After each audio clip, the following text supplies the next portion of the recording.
Vous le savez sans doute, le Parti socialiste vient de décider de ne pas soutenir la motion de censure contre le gouvernement de François Bayrou concernant le budget de l'État.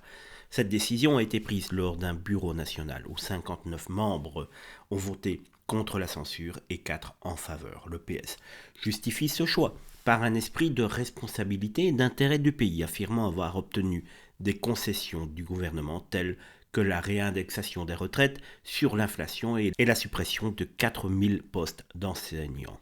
Cette position a provoqué des tensions au sein du nouveau Front populaire, l'Alliance de gauche. Jean-Luc Mélenchon, leader de la France insoumise, a critiqué le PS, estimant que la NFP est désormais réduite d'un parti.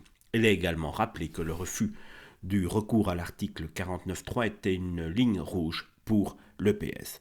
Le Premier ministre François Bayrou a utilisé l'article 49.3 de la Constitution pour faire adopter le budget sans vote parlementaire, une décision qui a conduit LFI à déposer une motion de censure. Le PS, bien que critique du budget, a choisi, lui, de ne pas soutenir cette motion, préférant éviter une nouvelle crise politique. Cette situation met en lumière les divergences au sein de la gauche française et soulève des questions sur l'avenir de la coalition du NFP.